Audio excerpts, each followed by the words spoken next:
இப்ப இப்ப பாரு, இப்ப வரைக்கும் ஒரு நடைமுறை இருக்கு. பெண் பிள்ளைகளை கல்லூரிக்கு போகும்போது படிக்கும்போது பார்த்து போயிட்டு வாப்பா அப்படின்னு இருக்குல்ல. அண்ணன் வந்த பிறகு ஆம்பளை பசங்களை பார்த்து போயிட்டு வாங்க ஐயா, ஐயா பார்த்து போயிட்டு வாங்க ஐயா, பொம்பளை பிள்ளைகளை தொட்டுறாதையா, அவன் தொட்டுருவான் ஐயா, பாத்தியா பாத்தியா.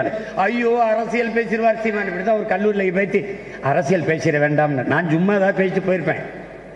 அவர் அரசியல் பேச வேண்டாம்னார்ல, மாணவர்கள்லாம் கைதட்டினான். அங்க இருக்கிறவன் என்னோட இருக்கான், இவர் வேற பக்கத்தில் இருக்காங்க.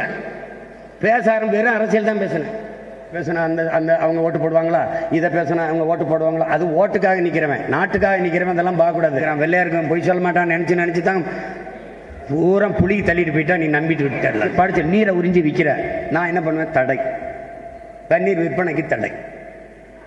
இது முன்னாடி எவன் வித்தானோ அவனை புக்கி சிறையில் அடை.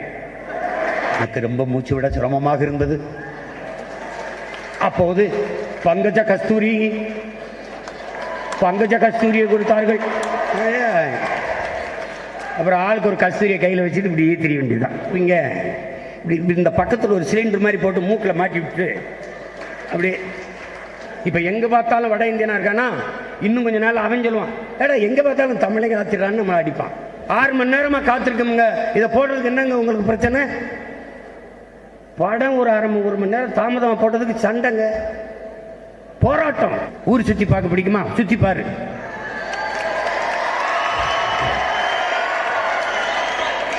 நல்லா சுற்றி பார்த்துட்டியா, வா உனக்கு அரசாங்க வேலை இருக்கு.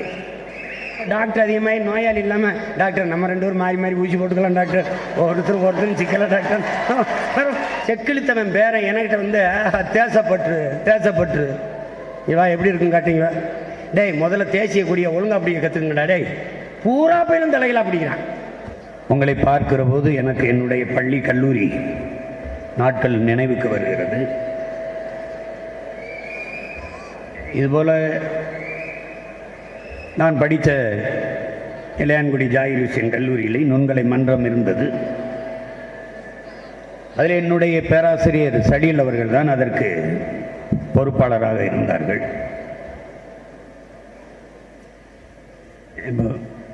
முத ஆண்டு பாட்டு போட்டி எப்போ கபடி விளையாட போயிட்டேன் தெரியல.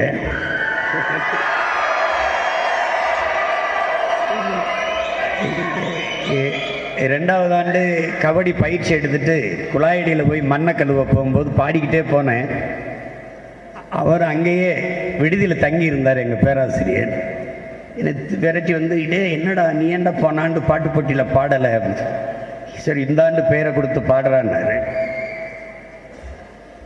அது 36 மாணவர்கள் பாடினாங்க. கண்ணை மூடிட்டா ஒருத்தன் எஸ்பி பாலசுப்ரமணியம் மாதிரியே பாடுறான், கண்ணை மூடிட்டா ஒருத்தன் ஜேசாஸ் மாதிரியே பாடுறான். அதில் கடைசியாக என்னை பாடும்போது, சீமா நீமா பட போகிற, அது முடிவாயிருச்சு. முதல் பரிசு 2வது பரிசுலாம் அவன் தான். ஏன்னா அவங்க அப்படியே பண்ணாங்க. இவங்களோட போட்டி போட்டு ஜெயிக்கிறது கடினம்ட்டு நானாக ஒரு பாட்டை எழுதி மெட்டை போட்டு பாடினேன். பாடினதான் தெரிஞ்சு மொத்த பேர் வந்துருச்சு, மறுபடியும் பாடு ஒன்ஸ் மோர் நாங்கள். அப்போ ஒருவேளை நல்லா தான் பாடணும்.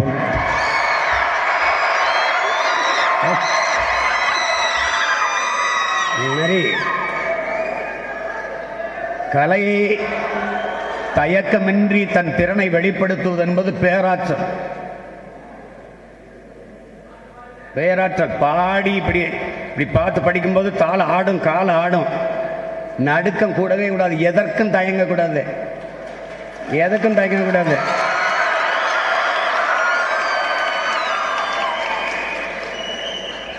அது நம் திறமையை வெளிப்படுத்துவதற்கு பெரிய தடையாய் போயிடும். அதனால துணிஞ்சு செய்யணும், ஆடணும், பாடணும், பேசணும், ஓடணும், விளையாடணும்.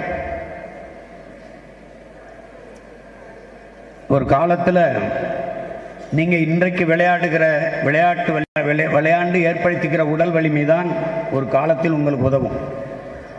அப்புறம் நீங்கள் நடப்பது மனித குணம். ஆனால் மருத்துவர் நீங்கள் கட்டாயமாக நடக்கணும்பா, உங்களுக்கு சுகர் அதிகமாயிடுச்சு, சர்க்கரை அதிகமாயிடுச்சு, கட்டாயம் நடக்கணும் அப்படிம்பா. காலையில் பார்த்தா அவன் வேர்க்க நடந்துக்கிட்டு இருப்பான், பாவமாக இருக்கும். நாங்கள் கடற்கரையில் ஓடிக்கிட்டு இருப்போம், தொப்பையை குறைக்க ஒருத்தன் நடந்துக்கிட்டு இருப்பான், பசியோடு ஒருத்தன் தட்டேந்திட்டு இருப்பான். ரெண்டும் ஒரே கடற்கரையில் தான் நடக்குதுங்க.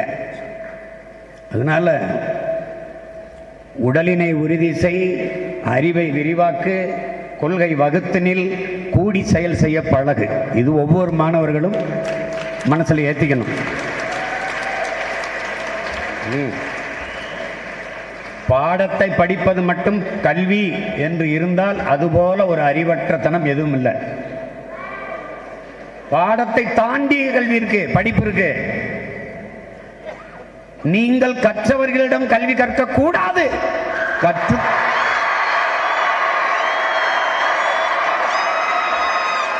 அப்ப யாருக்கிட்ட கல்வி கற்கிறோம்? இப்பொழுதும் கற்றுக்கொண்டிருப்பவர் எவரோ அவரிடத்தில் தான் கல்வி கற்கணும். படித்தவர்களிடத்தில் படிக்க கூடாது, படித்துக் கொண்டு இருப்பவர்களிடத்தில் படிக்கணும். இன்னைக்கும் படிக்கணும் ஆசிரியர். 2000 ஆண்டுகளில் இவனை போல ஒரு சிந்தனையாளன் பிறந்ததில்லை. அவன்தான் இங்கே கனவுகளுக்கு பதிலாக அறிவியலையும் கண்ணீருக்கு பதிலாக புரட்சியையும் இந்த பூமியிலே விதைத்த மாமேதை மார்க்ஸ் கடைசி வரை நான் மாணவனாக இருந்துதான் மரணம் அடைவேன் என்றான்.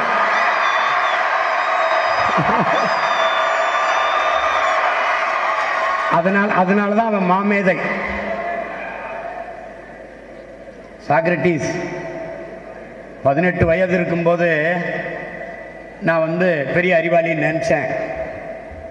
அப்புறம் 50 வயது கடக்கும்போது எனக்கு எல்லாம் தெரியும்னு நினைச்சேன். 70 வயது ஆகும்போது தெரியுது எனக்கு எதுவுமே தெரியலைன்னு. அதான் சாக்ரட்டிஸ். டெல்வின்னு ஒரு தேவாலயம், அங்கே போய் ஒருத்தன் உலகத்திலே பெரிய அறிஞன் யாருன்னு கேட்குறான். அங்கே தேவாலயம் அசரீரியா எதிரொலியில் சாக்ரட்டிஸ் சாக்ரட்டிஸ் சாக்ரட்டிஸ்ன்னு கத்திடுது 3 தடவை. உடனே கிரக்க முழுக்க தேடுறான் சாக்ரட்டிஸை கண்டுபிடிக்கிறான். கடைசி 6 மாதம் கழித்து இங்கே சாக்ரட்டிஸ் இருக்காராமே. ஆமாம், எங்க அவரு? இந்த இருக்கார் பாருங்க. ஒரு கருத்த உருவம், வழுக்க தலை, பெருத்த தொப்பை, வெறும் மேல் சட்டை அணியல, ஒரு ஆசாரி இழைக்கிற தச்சு இலப்புளியை வச்சு ஒரு மேசை ஒரு கட்டையை செதுக்கிட்டு இருக்காரு. ஆட்ட போய் நீங்கள் தான் சாக்ரட்டிஸா? ஆமாம், என்ன சொல்லு, நீங்கள் தான் நம்மளை பெரிய அறிஞன்னு யார் சொன்னது? இந்த தேவாலயத்தில் டெல்பின்னு ஒரு தேவாலயத்தில் அசரீர் சொல்லிச்சு. ஆஹா, நேற்று வரைக்கும் நான் அப்படி தான் நினச்சிருந்தேன், இப்போ நான் இல்லைப்போ. அவன் கோபத்தில் வர்றான் தேவாலயத்துக்கிட்ட நீ போய் சொல்லிட்ட, சாக்ரட்டிஸா அறிஞன்னு சொன்னா நான் அவன்கிட்ட போய் கேட்டேன், அவன் இல்லைன்றானே. அதனால தான்டா சொல்றேன், அவன் தான்டா பெரிய அறிஞ.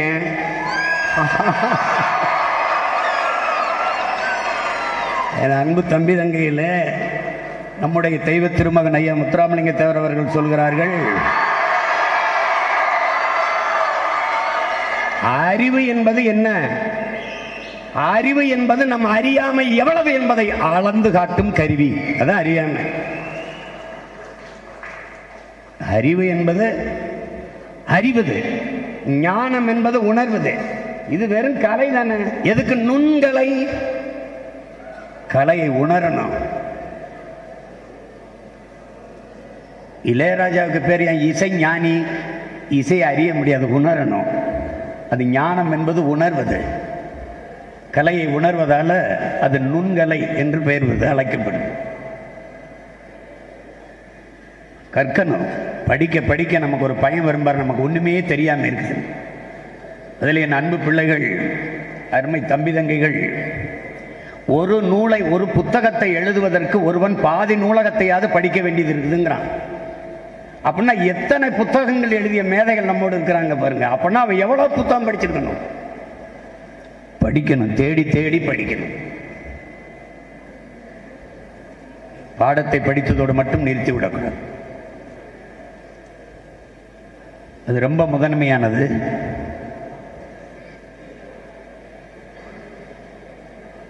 அது சொல்றான் சீன புரட்சியாளன் மாசேத்துன்னு சொல்றான், நீ உலக பெரும் அறிஞர்களோடு பேச வேண்டுமா, நூலகத்துக்கு போங்கிறான், அங்கே போய் படிங்கிறான். அங்கே தான் மார்க்ஸ் இருக்கான், அங்கே தான் லெனின் இருக்கான், அங்கே தான் ஏங்கல்ஸ் இருக்கான், அங்கே தான் இங்கர்சான் இருக்கான். எல்லாரையும் போய் எடுத்து படி, அவர்களோடு நட்பு கொள்ளுங்கிறான். அது ரொம்ப முதன்மையானது. என் உடன் பிறந்தார்களே, அண்ணல் காந்தியடிகளிடத்தில் போய் உங்களுக்கு 1 கோடி ரூபா கொடுத்தா என்ன பண்ணுவீங்க? நான் ஆகப்பெரும் நூலகம் கட்டுவேங்கிறார்.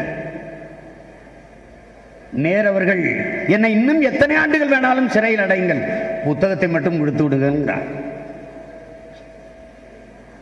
அறிஞர் பெர்னாட்ஷா அறிஞரான கதை தெரியுமா? என் உடன் பிறந்தார்களே, ஒரே ஒரு மேலாடை தான் இருக்கு, அதுக்கு மேலே போட்டுக்கிற ஒரு மேலங்கி, அதை கோட்டு போட்டுக்கிறோம். அந்த ஒரு உடையை கலட்டி துவைச்சு மாற்றி காய வச்சு போட முடியல, ஏன்னா உடை இல்லை. இந்த உடை அவருக்கே நாற்றம் அடிக்குது, அவருக்கே வீசுது. அப்போ எதிர்த்த மாதிரி யார் வந்தாலும் தெரிச்சு ஓடுறான், என்னடா இவ்வளவு நாரான பெர்னாட்ஷான்ட்டு. அப்போ அந்த கோட்டை கலட்டியும் போட முடியல, குளிர். என்ன செய்யறதுன்னு தெரியல. பாதுகாப்பாக ஒதுங்கி இருக்கிறதுக்கு ஒரு இடம் தேவைப்படுது. அந்த இடம் நூலகம், லைப்ரரி. போய் ஒரு ஓரமாக யாரு கண்ணிலையும் படாமல் உட்காந்து அவர் சொல்றாரு, எடுத்து படிச்சுக்கிட்டே இருந்தேன், எது கையில் கிடைக்குதோ எல்லா புத்தகத்தையும் எடுத்து படித்தேன், என்னை அறிஞர்னு சொல்லிட்டாங்க. என்ன அப்படிதான் அறிஞர் பெர்னாட்ஷா பேரறிஞரானது. அவர் என்ன சொல்றாரு பாருங்க. நம்முடைய ஐயா அப்துல் கலாம் அவர்கள் மேலதிகாரி கூப்பிடுறாருன்ட்டு போய் அந்த மேலதிகாரி வீட்டில் வரவேற்பறையில காத்திருக்காரு. இப்போ மேசையில் ஒரு புத்தகம் கிடக்குது, எடுத்து போட்டுனா அது பெர்னாட்ஷாவோடது. பெர்னாட்ஷா சொல்றார், இந்த உலகத்தில் பெரும்பாலானோர் உலகம் போகிற போக்கிலேயே போக நினைக்கிறார்கள். யாராவது ஒருவர் தான் உலகத்தை தன் போக்கிலே திருப்ப நினைக்கிறார். ஆனால் தொடக்கத்தில் அவர் விமர்சிக்கப்படுகிறார், ஏளனப்படுத்தப்படுகிறார். ஆனாலும் பாருங்கள், இந்த உலகம் பெற்றிருக்கிற இத்தனை மாறுதலுக்கும் காரணம் உலகத்தை தன் போக்கிலே திருப்ப நினைத்தவர்கள் தான். அப்படித்தான் மார்க்ஸ், அப்படித்தான் லெனின், அப்படித்தான் ஸ்டாலின், அப்படித்தான் சாக்ரட்டிஸ், அப்படித்தான் பிளாட்டோ, அப்படித்தான் அரிஸ்டாட்டில், அப்படித்தான் புத்தன், அப்படித்தான் பூலே, அப்படித்தான் அம்பேத்கர். எல்லாருமே தன் போக்கிலே திருப்ப நினைத்தவர்கள் தான். அதான் ரொம்ப முதன்மையானது. என் அன்பு பிள்ளைகளே, ஐயா அப்துல் கலாமே சொல்றாங்க, எல்லா பறவைகளும் மழை பெய்தால் கூட்டை நோக்கித்தான் பறக்கும், ஆனால் கழுகு மட்டும்தான் மேகத்தை கிழித்துக் கொண்டு மேலே போய் பறக்குங்கிறது. அப்படி இந்த மேகத்தை கிழித்துக் கொண்டு மேலே போய் பறக்கிற பறவைகளாக நீங்கள் ஒவ்வொருவரும் மாற வேண்டும் என்பதுதான் என்னுடைய விருப்பம். அது ரொம்ப சொல்லும்போது, உனக்கு லட்சியம் என்னப்பா? ஐஏஎஸ் ஆகிறது. உனக்கு லட்சியம் என்னப்பா? ஐபிஎஸ் ஆகிறது. அதல்ல. உனக்கு லட்சியம் என்னப்பா? நீதிபதி ஆகிறது. அதல்ல, அதல்ல இலக்கு, அது அல்ல லட்சியம். அது தொழில் தேர்வு. நம் காவல்துறை அதிகாரி ஆகணுங்கிறது ஒரு தேர்வு, தொழில் தேர்வு. நான் இந்திய குடிமை பணிக்கு போகணும், மாவட்ட ஆட்சியர் ஆகணுங்கிறது ஒரு தேர்வு, தொழில் தேர்வு. நான் நீதிபதி ஆகணுங்கிறது ஒரு தொழில் தேர்வு. ஆனால் அதற்கு பிறகு ₹1 கூட லஞ்சம் வாங்காமல் உண்மையும் நேர்மையாக மக்களுக்கு நான் பணியாற்றுவேன் என்கிற இலக்குத்தான்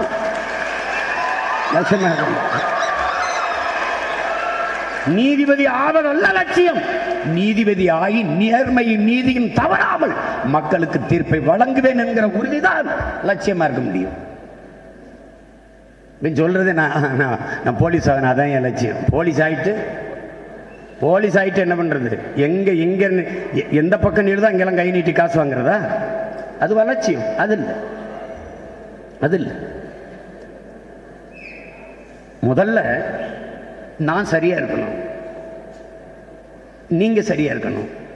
அப்ப நாம் சரியா இருக்கணும். நாம் சரியா இருந்தால் நாடு சரியாகும். மிக மிக எளிதான தத்துவங்கள் தான். சுத்தம் சுகம் தரும். தெருவில் பார்த்தீங்கன்னா எல்லா சுவற்றிலும் எழுதி இருக்கும், சுத்தம் சுகம் தரும். ஆனா தெருவுரா குப்பையா கிடக்கும். இந்த எழுதின நேரத்துக்கு இது இறங்கி கூட்டியிருந்தா தெரு சுத்தமா இருக்கும். ஒவ்வொருத்தரும் தெருவை சுத்தம் பண்ணா தேச சுத்தம்.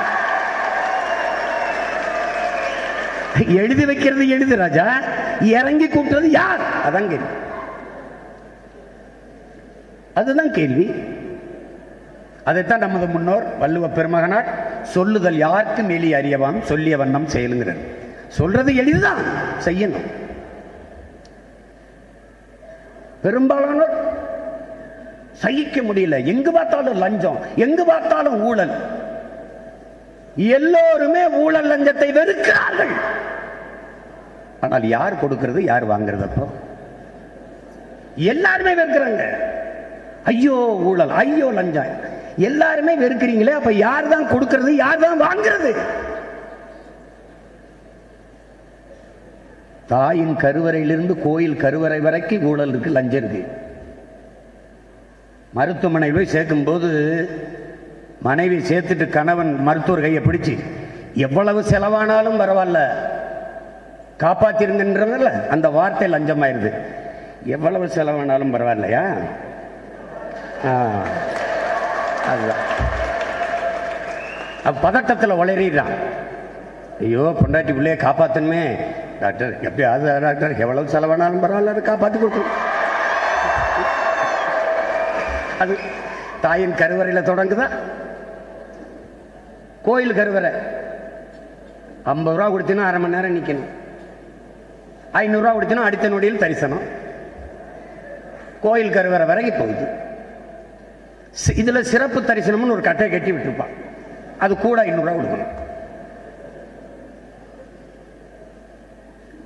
உச்ச நீதிமன்றத்தில் ஒரு வழக்கு, அவர் ஊழல் நிறைய செஞ்சுட்டா இருந்தா, அந்த வழக்குக்கு எதிர்த்தரப்புள்ள ஒரு மூத்த வழக்கறிஞர் வாதிடுறாரு. அவர்கிட்ட நீதிபதி கேட்கிறாரு, உங்களுக்கு அவமானமா இல்லையா? அவர் ஊழல் செஞ்சிருக்காருன்னு தெரியுது, அவருக்காக நீங்க sorry my Lord my client வந்துட்டா என்னோட அது என்ன பண்ண சொல்ற? அப்ப அவர் சொல்றாரு, இந்த கோப்புகளை எல்லாம் மூடிட்டு எதுக்கு இந்த மாதிரி வழக்குகளை எல்லாம் எடுத்துக்கிட்டு வாரீங்க? பேசாம ஊழல் லஞ்சத்தை தேசிய மயமாக்கி விட்டுருங்க, அது குற்றமில்லைன்னு சொல்லிருங்க, முடிஞ்சு போச்சு. எல்லாரும் தான் வாங்குறா, எல்லாரும் பண்றா. பிறதுக்கு ஓட்டுக்கு காசு வாங்குறதுல ஆரம்பிக்குது தம்பி ஊழல் லஞ்சத்துக்கான விதை. ஓட்டுக்கு காசு கொடுக்குறான்ல, காசு கொடுக்குறான்ல, அங்க ஊண்டப்படுகிறது ஊழல் லஞ்சத்திற்கான விதை.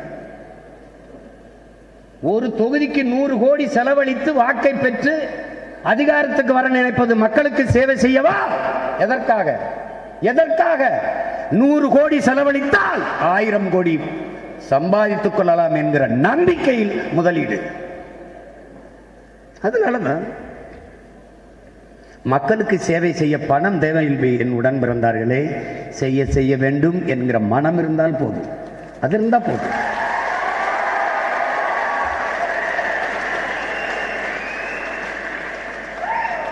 என்ன கேட்பாங்களா, என்ன நீங்க யாரோட கூட்டணி போக மாட்டேங்கிறீங்க? கூட்டணி போய் ஏதாவது ஒரு இது பணம் இல்லாமல் எப்படி அரசியல் செய்வீங்க? கூட்டணிக்கு போனால் தான் 400 கோடி 500 கோடி கொடுப்பாங்க, அதை வச்சுக்கிட்டு கட்சி நடத்துறதுன்னு. நாங்கள் கட்சி நடத்துவது பணத்துக்காக அல்ல, நாங்கள் பிறந்த பெருமை மிக்க இனத்துக்காக.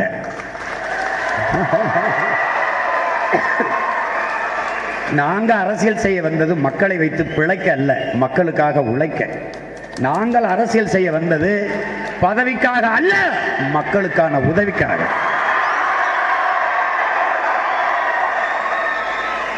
நான் நாம் தமிழர்னு ஒரு கட்சி வச்சிருக்கேன்னு நினைக்கக்கூடாது. நாம் தமிழர் என்பது எங்கள் கட்சியின் பெயர் அல்ல, நாங்கள் பிறந்த பெருமை மிக்க இனத்தின் அடையாளம்.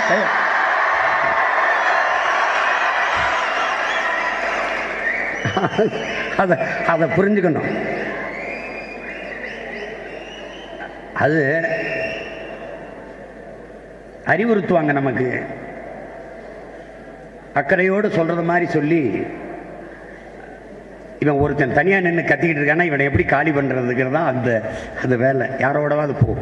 இந்த பத்திரிகையாளர்லாம் கேட்பாங்க, கூட்டணி வைக்க மாட்டீங்களா, யாரோட வைக்கலாம்னு சொல்லுங்கன்னா பதில் இல்லை. நான் ஊழல் லஞ்சத்தை ஒழிக்கணும்னு நினைக்கிறேன், யாரோட சேர்ந்து ஒழிக்கலாம்? ஊழல் லஞ்சத்தை ஒழிக்கணும் அதானே, முதல்ல இருக்கிற ஆளுகளை எல்லாம் ஒழிக்கணும், ஒழிச்சா தான் அது ஒழியும். இல்லைன்னா ஒழிக்க முடியாது, ஒழிக்க முடியாது, அது ரொம்ப கடினம். இப்ப நமக்கு இருக்கிற பிரச்சனை என்னன்னு கேளுங்க. ஊழல் லஞ்சம் என்பது ஒரு நிர்வாக சீர்கேடு. ஒரு நேர்மையாளன் உண்மையும் நேர்மையுமாக என் மக்களுக்கும் மண்ணுக்கும் சேவை செய்ய வேண்டும் என்கிற ஒரு நேர்மையாளன் வந்து அதிகாரத்தில் அமர்ந்து விட்டால் அடுத்த நொடியில் ஊழல் லஞ்சம் ஒழிஞ்சிடும். நீ லஞ்சம் வாங்கு, பணியிடை நீக்கம் அல்ல, பணி நீக்கம் போட முடிஞ்சு.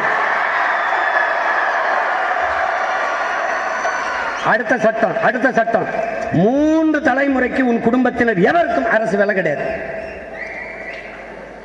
எப்படி?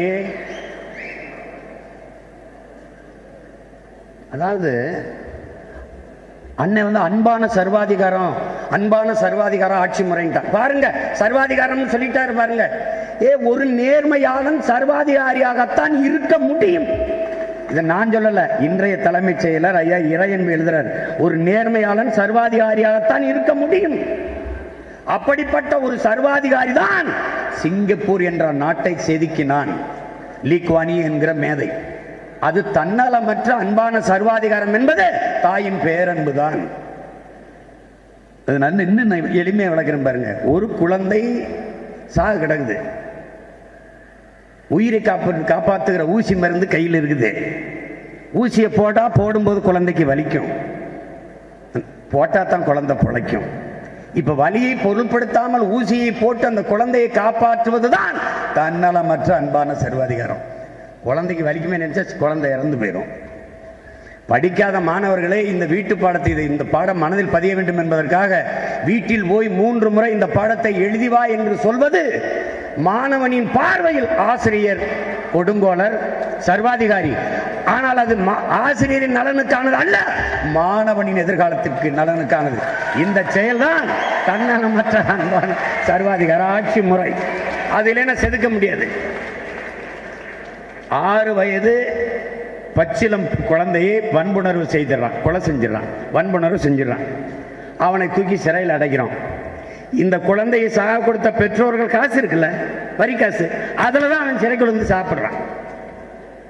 எப்படிப்பட்ட கொடுமை பாருங்க. அப்ப என்ன பண்ணணும்?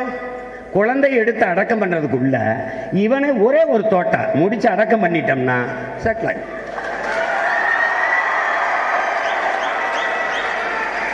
இப்ப இப்ப இப்ப பாரு, இப்ப வரைக்கும் ஒரு நடைமுறை இருக்கு. பெண் பிள்ளைகளை கல்லூரிக்கு போகும்போது படிக்கும்போது பார்த்து போயிட்டு வாப்பா அப்படின்னு இருக்குல்ல. அண்ணன் வந்த பிறகு ஆம்பளை பசங்களை பார்த்து போயிட்டு வாங்க ஐயா, ஐயா பார்த்து போயிட்டு வாங்க ஐயா, பொம்பளை பிள்ளைகளை தொட்டுறாதையா, அவன் சுட்டுருவான் ஐயா, பாத்தியான்னு. பயம் இருக்கணும். பயம் மட்டும்தான், மரண பயம் மட்டும்தான் மானுட சமூகத்தை ஒழுங்குபடுத்தும். உயிர் பயம் ஒண்ணுதான் ஒழுங்குபடுத்தும். தம்பி, ஒரு ஓட்ட பந்தயத்தில் 2 கோட்டை போட்டு இதுக்குள்ள ஓடுன்னு சொல்றான் தம்பி, ட்ராக்குன்னு. ஒரு ஓட்டத்துக்கு எப்படி இருக்குன்னா ஒரு விதி இருக்குன்னா நாட்டுக்கு இருக்கும், இல்லைன்னா செதுக்க முடியாது, செதுக்க முடியாது. பனை மரத்தை நீ அப்படியே விட்டினா மரமாகுமா? கருக்கு மட்டை வச்சு அப்படியே இருக்கும், ஒண்ணும் பண்ணாது, ஒண்ணுமே செய்ய முடியாது. அப்போ ஒரு கத்தியை வச்சு என்ன பண்ணணும்? மட்டையை கழிக்கணும். பனைக்கு வலிக்கும், ஆனா கழிக்கணும். கழிச்சா தான் பனையாகும். அப்பதான் சமூகத்தை மாற்ற முடியும். இதை பேசினா அந்த அவங்க ஓட்டு போடுவாங்களா, இதை பேசினா அவங்க ஓட்டு போடுவாங்களா? அது ஓட்டுக்காக நிற்கிறவன், நாட்டுக்காக நிற்கிறவன் அதெல்லாம் பார்க்கக்கூடாது. விவசாயம்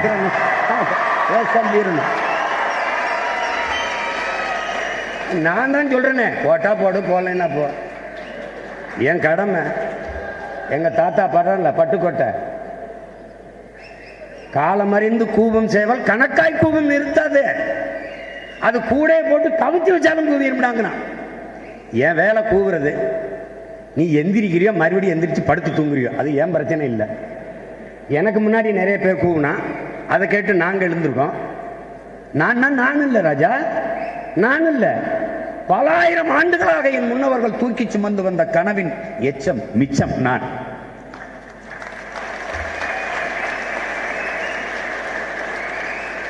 நம்முடைய முதல்வர் சொன்னாங்கல்ல, அவன் நீ ஏண்டா ஒவ்வொரு நாளையும் அறுவடைக்கான நாளாக கருதி கொண்டிருக்கிறாய், ஒவ்வொரு நாளையும் விதைப்பதற்கான நாளாக கருதுங்கிறான். ஓசோ சொல்றான், என் 2 கைகள் நிறைய விதைகள், விதைத்துக் கொண்டே இருப்பேன், எவ்வளவு முளைக்குதோ முளைக்கட்டும்.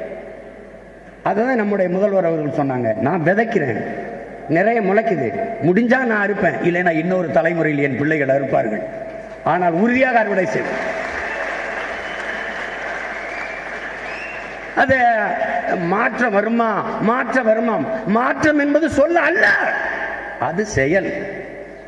நான் மாற்றத்தை விரும்புறேன், நீங்க விரும்புறீங்க, அவர் விரும்புறார். மாற்றத்தை விரும்புகிற எல்லோரும் ஓரிடத்தில் இணைந்தால் ஒரு நொடியில் மாற்றம், அவ்வளவுதான். இந்த காந்தியடிகள் நமக்கு என்ன கற்பிக்கிறாங்க? இந்த உலகத்தை எப்படிப்பட்ட மாறுதலுக்கு கொண்டு வர நீ விரும்புகிறாயோ அதை உன்னிலிருந்து தொடங்குங்கிறார். நான் என் தாய்மொழியில் பேசணும்னா ஆங்கிலம் கலவாம பேசணும், சமஸ்கிருத சொல்லை கலவாம பேசணும், நான் பேசணும். பேசினால என் தாய்மொழியை நான் பேசாம வேற யார் பேசுவா? வேற யார் பேசுவா? வேற யார் பேசுவா? நம்ம பாட்டி வேலுநாச்சியார் நாடகத்தில் பல மொழிகள் தெரியும் நம்ம பாட்டிக்கு. ஏன் சமஸ்கிருதம் கூட தெரியும். வெள்ளக்காரிட்டு இருக்கா, நான் வெள்ளக்காரன்டா. டேய், எல்லா மொழியும் தெரிஞ்ச நாங்க எங்க தாய்மொழியில் பேசுக்க, நீ ஒரே ஒரு மொழி இங்கிலீஷ் மட்டும் தான் தெரியும். திரும்ப திரும்ப சொல்றாங்க, எனக்கு ஆங்கிலம் என்பது அறிவல்ல, அது ஒரு மொழி. வெள்ளையா இருப்பது அழகல்ல, அது ஒரு நிறம், அவ்வளவுதான். கருப்பா இருப்பது ஒரு இழிவல்ல.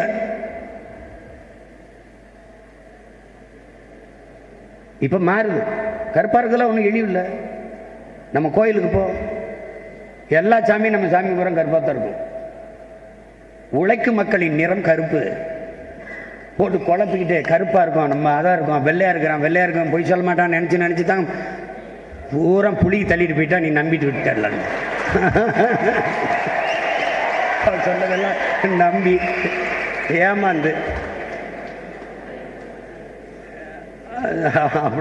அப்படிலாம் நினைக்கும். கருப்பா இருக்கிற அந்த கரும்புல இருந்து அவளை இனிப்பா இருக்கிற சக்கரை வருது கவனிச்சுட்டு, இனிமேல் கருப்பா இருந்தா அது திமுறா, நல்ல திமுறா தெரியணும். நமக்கு இருக்கிற பிரச்சனை ஊழல் லஞ்சத்தை ஒழிச்சிட முடியும். இப்ப அண்ணன் வந்துட்டேன், நாட்டை ஆள வரேன்னு வச்சு நீரை உறிஞ்சி விற்கிற, கேட்டுக்க கேட்டுக்க, தங்கச்சி படிச்ச நீரை உறிஞ்சி விற்கிற, நான் என்ன பண்ணுவேன்? தடை, தண்ணீர் விற்பனைக்கு தடை. இது முன்னாடி எவன் வித்தானோ அவனை புக்கி சிறையில் அடை. இப்பதான் ஆரம்பிக்கிறேன். இரு, அவன் வந்தோடனே எத்தனை ஆண்டுகள் வித்த மினரல் வாட்டர், நீ அதுல மினரல் இருந்துச்சா சொல்லு. 15 வயசு பிள்ளைக்கு முட்டி வலி வருது ஏன்? ஏன்னா தண்ணீரில் இருக்கக்கூடிய அந்த உடலுக்கு திறன் ஆற்றல் தரக்கூடியதை அவன் அடிச்சிடறான். வார்த்தையில மினரல் விட்டு மினரலை கொண்டுறான். அது என்ன எவன்ட உரிமை பெற்ற? உண்மையிலே மனிதர்கள் மானுடர்கள் குடிக்கிறதுக்கான தகுதி இந்த தண்ணீர்ல இருக்கா? அது யாருக்காவது தெரியுமா? தண்ணீர் எப்படி விற்பனைக்கு வந்துச்சு? உலக உயிர்களின் உயிர் உடைமையாக உயிர் தேவையா இருக்கிற நீர் எப்படி சந்தை பொருளாச்சு? எப்படி நீ விற்கலாம்? எப்படி விற்கலாம்? அறிவை வளர்க்கும் கல்வி, உயிரை காக்கும் மருத்துவம், உலக உயிர்களின் உயிர் தேவையான நீர் எப்படி வியாபார பொருளாச்சு? என் வகுப்பறை எப்படி வர்த்தகரையா மாறிச்சு? ஒரு நாட்டின் எதிர்காலம் அந்த நாட்டின் வகுப்பறையில் தீர்மானிக்கப்படுதுங்கிறானே, என் வகுப்பறை எப்படி வர்த்தகரையாச்சு, வியாபார கூடமாச்சு? எப்படி ஆச்சு? எப்படி ஆச்சு? யார் செஞ்சது? எனக்கு தாகம், தண்ணீரை ஊற்றி வைக்கிறாங்க, போத்தல்ல இருக்கு ஊத்துறாங்க. காக்கைக்கு, சிட்டுக்கு, மைனாக்கு, கொக்கு, குருவிக்கு, வண்ணத்து பூச்சி யாராவது காட்டு பார்ப்போம், எங்க இருக்கு? வண்ணத்து பூச்சி இல்லைன்னா என்னென்ன? வண்ணத்து பூச்சி இல்லைன்னா மகரந்த சேர்க்கை எப்படி நடக்கும்? மகரந்த கடத்தல், பல்லுயிர் பெருக்கம், எந்த செடியும் பூக்கும் காய்க்காதே. அப்ப எவ்வளவு பெரிய உணவு பஞ்சம் வரும்? எவ்வளவு பெரிய நெருக்கடியை நாம் எதிர்கொள்வோம்? அந்த சிந்தனை யாரிடத்திலும் இல்லை. நம்ம அப்பா நம்மாழ்வார் சொல்றாங்க, இப்ப இன்னொரு தலைமுறைக்கு இந்த பூமி இருக்குமான்னு தங்கச்சிங்க பண்ணாங்க பாருங்களேன். அப்பா என்ன சொல்றாங்க பாருங்க, இன்னைக்கு பிறக்கிற ஒரு குழந்தைக்கு 25 ஆண்டுகள் கழித்து வாழ்வதற்கு பூமியில் இடம் இருக்காது. இல்லை என்றால் வாழும் இடமாக பூமி இருக்காது. வாழ்வதற்கு இடம் இருக்காது அப்படின்னா வாழ்ற இடமா பூமி இருக்காது. அவர் 25 ஆண்டுகள் அப்பா சொன்னது நம்மாழ்வார். நம்ம ஐயா தமிழ் தேசிய பேரியக்கத்தினுடைய பொதுச் செயலாளர் நம்ம ஐயா கி வெங்கட்ராமன் ஒரு புத்தகம் எழுதியிருக்காங்க. அதை தம்பிங்க படிக்கணும். பாடத்தை படிச்சுட்டு மீதி நேரம் இருந்தால் படிங்க, விடுமுறை நாட்கள் படிங்க. சூழியல், பொருளியல், அரசியல் அப்படின்னு அந்த புத்தகம், சூழியல் சார்ந்த அந்த புத்தகத்தில் 120 நாடுகளின் ஆய்வறிஞர்கள்லாம் ஆய்வு செய்து ஐநால ஒரு அறிக்கையை தாக்கல் செய்கிறாங்க. அந்த அறிக்கையில் என்ன சொல்லப்பட்டிருக்குன்னா, என் தம்பி தங்கைகளே, 12 ஆண்டுகளுக்குத்தான் இந்த பூமியின் வாழ்நாள் இருக்கு. அதாவது பூமி 12 ஆண்டுகள் தான் இருக்கும். அதற்குள் நீங்கள் விழிப்படை விட்டால், எச்சரித்துக் கொள்ளாவிட்டால் இந்த பூமியை மறந்து விட வேண்டியதுதான் என்று ஆய்வறிக்கையில் கொடுத்திருந்தார். ஐயா எழுதினாரு. நான் ஒருத்தன் பேசுறேன், ஐநா சபையும் கண்டுகொள்ள, உலக வல்லாதிக்கத்தின் தலைவர்களும் கண்டுகொள்ளல, யாருமே அதை பத்தி பேசல. இப்ப நம்ம வர்றோம், நீரை தேக்கி வச்சிரோம், நீரை உறிஞ்சிட்டான், உறிஞ்சாதப்போ நான் என் மக்களுக்கு தண்ணீரை தரமா கொடுத்துறேன். நம்ம என்ன பண்றோம், புதிய நீர்த்தேக்கங்களை உருவாக்குறோம், நீரை சேமிக்கிறோம். ஒரு தலைமுறைக்கு வழிகாட்டிட்டா போதும், இப்படிதான் நீரை தேக்கி பயன்படுத்தணும், முடிஞ்சு. மரங்களை வெட்டிட்டேன், நான் நட்டு வளர்த்துறேன். 10 ஆண்டு பசுமை திட்டம், பல கோடி பனை திட்டம். இங்க கிளீன் இந்தியா இருக்கும், கிரீன் இந்தியா இருக்காது. ஒரு மனிதனுக்கு 422 மரங்கள் தேவை சராசரி. சராசரி ஒரு கார் வெளியிடுகிற நச்சு புகையை கட்டுப்படுத்த 6 மரங்கள் தேவை. எத்தனை லட்சம் கார் ஓடுது, எவ்வளவு மரம் இருக்குன்னு நீயே பார்த்துக்க. ஆனா உனக்கு என்ன, ஆனா திடீர்னு நின்றாதாப்புல மூச்சு முட்டுதுனே, மூச்சு விட திணறுதுன்னு. தொலைக்காட்சியை திருப்பினா எனக்கு ரொம்ப மூச்சு விட சிரமமாக இருந்தது. அப்போது பங்கஜ கஸ்தூரியை கொடுத்தார்கள். அப்புறம் ஆளுக்கு ஒரு கஸ்தூரியை கையில் வச்சுட்டு இப்படியே தெரிய வேண்டியதுதான். காட்டப்புறா வெட்டிட்டு ரோட்டை போட்டுட்டு இந்த பயலுக 4100 கோடி தூய காற்றுக்கு பட்ஜெட். மாண்புமிகு நிதியமைச்சர் அவர்கள் 4100 கோடி தூய காற்றுக்கு என்று ஒதுக்கியது இருக்கு. ஒருத்தன் எடுத்து பேசல, நான் ஒருத்தன் தான் கேட்டேன், தூய காற்றை எங்க இருந்துமா வாங்கிட்டு வருவீங்க, எங்கம்மா விற்கிது, அது எங்களுக்கு எப்படிமா கொடுப்பீங்க? இப்படி இந்த பக்கத்தில் ஒரு சிலிண்டர் மாதிரி போட்டு மூக்கில் மாட்டி விட்டு அப்படியே. அப்பதான் நான் சொன்னேன், இந்த பைத்தியக்கார பயில்கிட்ட மாட்டிக்கிட்டு நம்ம படுற பாடு இருக்க.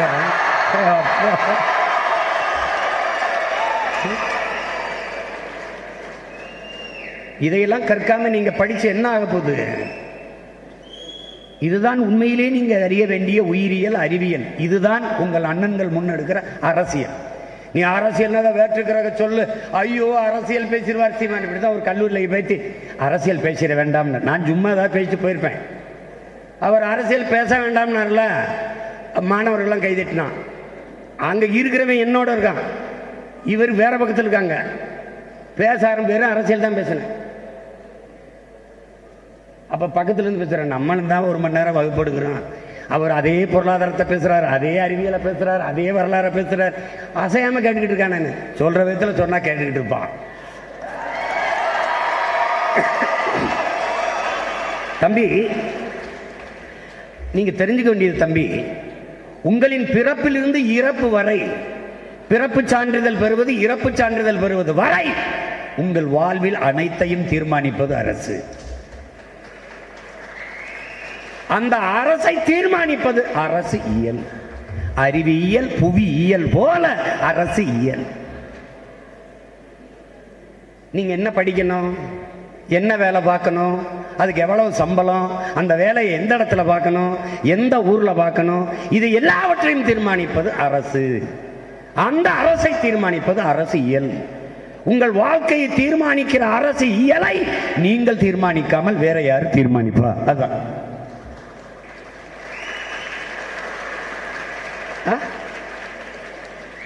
படிக்கிற மாணவர்கள் அரசியல் பேசலாமா? படிக்கிற மாணவர்கள் ஓட்டு போடலாம், அரசியல் பேசக்கூடாதா? எப்படி இருக்கு? மாணவர்கள் வாக்கு செலுத்தலாம். இங்க ஒரு விதி இருக்கு பாருங்க. 21 வயதில் நீ மாவட்ட ஆட்சி பணிக்கு படிச்சுட்டு வந்து, இந்திய குடிமை பணிக்கு படிச்சுட்டு வந்து தேர்தலை நடத்திற தகுதி வருது. ஆனா 25 வயதுல தான் வாக்கு செலுத்துவதற்கான தகுதி வருதுன்னு சொல்லு. தேர்தலையே நடத்துகிற தகுதி வந்து விடுது 21 வயதில். வாக்கு செலுத்துகிற தகுதி 25 வயதில் தான் வருது என்பதை எப்படி ஏற்கிறது? எவ்வளவு வேடிக்கையான முறை இருக்குது. அதனால மரக்கண்டுகளை நட்டு வளர்த்தலாம். வெறுமனே வீசுகிற காற்றை, என் உடன் பிறந்தார்களே, நச்சு காற்றை மூச்சு காற்றாக, ஆக்சிஜனாக மாற்றி தருகிற பணியை செய்வது மரங்கள் தான். அதனால் மரம் அல்ல, நம் உயிர். மரத்தை நம்ம நட்டு வளர்த்தலாம். ஆனால் இந்த வளத்தை சுரண்டு தீருகிற வளம், தீராத வளம்னு இருக்கு. இப்ப நிலக்கரியில நம்ம மின்சாரம் தயாரிக்கிறோம், அந்த வளம் தீர்ந்து விடும். ஆனால் சூரிய ஒளியிலும் மின்சாரம் தயாரிக்க முடியும், கடல் அலையிலும் மின்சாரம் தயாரிக்க முடியும். அந்த வளம் தீராத வளம். அப்ப தீராத வளத்தை நோக்கி தான் நம்ம போகணும். இப்ப காற்றாடி வைத்து காற்றாலை மூலமாக மின்சாரம் தயாரிக்க முடியும். அந்த காற்று என்பது தீராத வளம். இப்ப மீத்தேன், ஈத்தேன், பயோகாஸ், பூமி தாயின் ஈரக்குலையை அறுத்து மீத்தேனை எடுப்பது, ஈத்தேனை எடுப்பது, ஹைட்ரோ கார்பன் எடுப்பது, அது தீர்ந்து போகிற வளம்.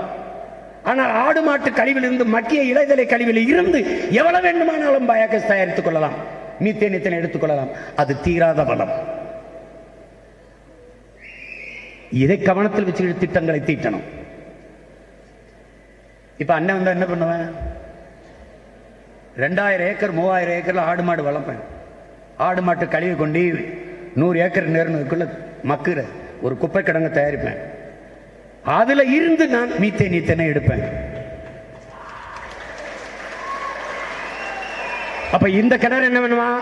நான் மூட மாட்டேன், நான் வந்தா அவனையும் மூடிட்டு போயிடுவான். நீ செய்யறனா இல்லைன்னு பாரு. இந்த வளர்ச்சின்னு சொல்றாங்களே, தங்கச்சியை பாடும்போது வளர்ச்சி, எது வளர்ச்சி என்று பேசி முடிவெடுப்போம் வாங்க. எது வளர்ச்சி? காரை ஏற்றுமதி செய்துவிட்டு சோறை இறக்குமதி செய்வது வளர்ச்சியா? வெங்காயம், பருப்பணி வெளிநாட்டிலிருந்து இறக்குமதி செய்யற, ஆண்டு ஒன்றுக்கு 50 லட்சம் காரை ஏற்றுமதி செய்யுங்க. ஒரு கார் தயாரிக்க 4,50,000 லிட்டர் தண்ணீர் தேவைப்படுது. ஒரு காருக்கு 4,50,000 லிட்டர் தண்ணீர் என்பது 10,000 மக்களுக்கான குடிநீர். இதுதான் மறை நீர்னு ஐயா நக்கீரன் எழுதுறாரு. கண்ணுக்கு தெரியாத களவு போகும் நம் நீர்.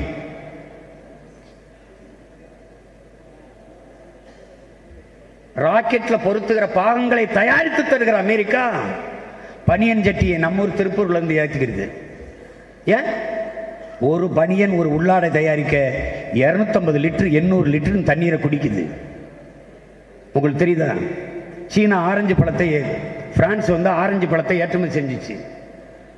பிரான்ஸ் ஒரு ஆரஞ்சு பழத்தை இப்படி கையில் வச்சு பார்க்குறான் ஒருத்தன், 50 லிட்டர் தண்ணீரை குடிக்குது. ஒரு ஆரஞ்சு பழம் புளிஞ்சா எவ்வளவு சாறு வரும்? ஒரு குவளை கூட நிறையாது. அப்ப அந்த ஒரு ஆரஞ்சு பழம் 50 லிட்டர் தண்ணீரை குடிக்கிறது என்றால் கண்ணுக்கு தெரியாமல் நாட்டின் நீர்வளம் களவு போகுதுன்னு நிப்பாட்டான்னு ஆரஞ்சு பழம் விளைய வைக்கிறத நிப்பாட்டிட்டான். சீன மக்கள் பன்னிக்கறியை விரும்பி உண்டார்கள். 1 கிலோ பன்னிக்கறி சாப்பாட்டு மேஜைக்கு வருவதற்கு 8,400 லிட்டர் தண்ணீரை குடிக்குது. 1 கிலோ பன்னிக்கறி. அப்படியே பன்னி வளர்க்கறதை நிப்பாட்டிட்டான். அப்ப பன்னிக்கறி வேணுமே, இறக்குமதி செஞ்சுக்கிடுவோம். எந்த நாடும் எப்படியோ போகட்டும், நம்ம நீர்வளத்தை பாதுகாப்போங்கிறான். இங்கிலாந்து பொருளாதார மேதை ஜான் ஆண்டனி ஆலன் ஐரோப்பிய நாடுகள் எல்லாம் நீர் பொருளாதார கொள்கைக்கு வந்துட்டதுங்கிறான். அப்படின்னா என்ன? நாம தங்கமும் பணமும் எவன் அதிகமாக வைத்திருக்கானோ அந்த நாடு பணக்கார நாடுன்னு வச்சிருக்கோம். அவன் எந்த நாடு நீரை அதிகமாக வைத்திருக்கிறதோ அந்த நாடு தான் பணக்கார நாடு, அதுதான் பொருளாதாரத்தில் மேம்பட்ட நாடுன்னு சொல்றான். அப்ப நீர் பொருளாதார கொள்கைக்கு வந்துருச்சு எல்லா நாடுகளும். நாம் அதை பத்தி கவலையே படல. அப்ப தீராத வளங்களை நோக்கி நம்ம போகணும். தீர்ந்து போகிற வளத்தை கை வைக்க கூடாது. நன்கு கவனிச்சுக்கணும். உலக நாடுகள்லாம் கடல் அலையில மின்சாரத்தை தயாரிக்குது. சூழியலுக்கு எந்த பிரச்சனையும் இல்லை, பாதுகாப்பானது. காற்றாலையில தயாரிக்குது, சுற்றுச்சூழலுக்கு எந்த பாதிப்பும் இல்லை. அப்ப அதை நோக்கி விரையணும். இல்லைன்னா பூமியை காப்பாற்ற முடியாது. இன்னொரு தலைமுறை வாழ்வதற்கான நாடாக பூமியாக இதை வைத்து விட்டு போக வேண்டும் என்றால் இந்த மாற்றத்தை நாம் உடனடியாக செய்தாகணும். நபிகள் நாயகம் ஸல்லல்லாஹு அலைஹி வஸல்லம் சொல்றாங்களே, என்ன சொல்றாங்க? நீ இந்த பூமிக்கு ஒரு வழிப்போக்கன் போல வந்து போகணுங்கிறாங்க. இது உன்னோடது இல்ல, உன் சந்ததியினரோடது. ஒரு வாடகைக்கு குடி வந்திருக்க, நீ வீட்டை காலி பண்ணும்போது வாடகை வீட்டுக்கு அந்த வீட்டுக்கு உரிமையாளன்ட்ட எப்படி பத்திரமாக ஒப்படைத்து விட்டு செல்வாயோ அப்படி உன் சந்ததியிடம் இந்த பூமியை விட்டு செல்லணுங்கிறாங்க. கவனத்தில் வச்சுட்டு வேலை செய்யணும். பிரான்ஸ் மன்னியல் ஆய்வறிஞன் கிளாடு போறீங்கோ, ஆதியில் நாம் பசிக்காக வேட்டையாடினோம், அப்போது நம் பூமி தாய் கன்னிகளியாமல் கற்போடு இருந்தால். இப்போது இவர்கள் பணத்திற்காக வேட்டையாடும் போது நம் பூமி தாய் கற்பழிக்கப்பட்டு விட்டால், 18 வயதிலே பாட்டியாகிவிட்டால், இப்போது மரணப்படுக்கையில் படுத்திருக்கிறாள், காப்பாற்ற ஓடி வாருங்கள்ங்கிறார். ரொம்ப 3 வயசு குழந்தைக்கு புற்றுநோய் வருதுன்னா எதனால வந்திருக்கும் நீங்க நினைக்கிறீங்க? தாய்ப்பாலை தவிர எதுவும் ஒண்ணு இல்லை. அப்படின்னா என்னன்னா, தாயின் பால் நஞ்சாயிருச்சு. தாய்ப்பால் ஏன் நஞ்சானது? உணவு நஞ்சாயிருச்சு. உணவு ஏன் நஞ்சானது? கண்ட கண்ட ரசாயன உரங்குகளை, வெடிவுப்புகளை, கண்ட கண்ட மருந்துகளை கொண்டு போய் இலையிலும் பூவிலும் வேரிலும் கொட்டி உணவு நஞ்சாயிருச்சு. எல்லா விதைகளும் மரபணு மாற்றப்பட்ட விதைகளாக வந்துருச்சு. 2 நாளுக்கு மேல தக்காளி இருக்காது, கெட்டு போயிடும், அழுகி போயிடும், கீழே போட்டா வெடிச்சிடும். ஆனால் இப்போது தக்காளி வாங்கி போட்டீங்கன்னா குதிக்கும், ரப்பர் பந்து போல. சந்தேகம் இருக்குன்னா நீங்க போட்டு பாருங்க. ஏன் குதிக்குது? அவன் தவளையின் கொழுப்பு அதுக்குள்ள வச்சிருக்கான், விதைக்குள்ள. மரபணு மாற்றப்படுது. விரைவில் கிடக்கூடாது என்பதற்காக இந்த விதைகள் எல்லாம் மரபணு மாற்றப்படுது. நம்ம நாட்டுக்கோழி வளர்த்தோம், அதுவே முட்டையிடும், அதுவே அடகாக்கும், அதுவே குஞ்சு விரிக்கும். ஆனா இப்ப முட்டையிடுற கோழி கறி சாப்பிட முடியாது, கறிக்கு வர்ற கோழி முட்டையிடாது. அந்த கோழி முட்டையை பொரிக்காது, அதை மின்சாரத்தில் வச்சு பொரிக்கணும். எல்லாம் மரபணு மாற்றப்பட்டதுனால வந்த பிரச்சனை தான். இளநீர் பச்சையத்தானே இருக்கும், கரும்பச்சையில் இருக்கும். அப்புறம் செவ்வளநீர் ஒன்று எப்படி வந்துச்சு? ஏன்னா நமக்கு ஒரு நிறக்க வச்சு பாருங்க, வெள்ளையா இருக்கணும். நம்ம கூழ குடிச்சுட்டு இருந்தோம், கருப்பா இருந்துச்சு. கருப்பட்டி சாப்பிட்டு இருந்தோம், உடல்ல சர்க்கரை ஏறல, கருப்பட்டி கருப்பா இருந்துச்சு. கருப்பா நம்ம இருக்கோம், அதுவும் கருப்பா இருக்கு, ஒரு தாழ்வு மனப்பான்மை. அப்ப வெள்ளையா இருக்கணும். வெள்ளையா இருக்கணும் என்ன இருக்குது? பூரி சப்பாத்தி, அது பொன்னிறத்தில் இருக்கு. கேழ்வரகு என் நிலத்துல விளையும், கோதுமை என் நிலத்துல விளையல. அப்ப பல்ல விளக்கிட்டு பசியோட உட்காந்துருக்கேன், என் பொருளாதாரம் அங்க போயிடுச்சு, வேற வந்துட்டு. எதுவுமே வெள்ளையா இருக்கணும். அப்ப என்ன பண்றான்? கண்ட கண்ட கெமிக்கலை போட்டு சீனின்னு வெள்ளையா கொண்டு வைக்கிறான், அது உடம்புல சர்க்கரை ஏத்திடுது. இது எல்லாமே அந்த நிற கவர்ச்சியில நம்மளை அடிச்சிருந்துட்டான்.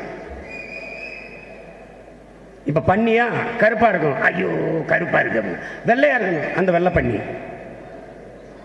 இது நிற கவர்ச்சியில விழுந்த நம்ம.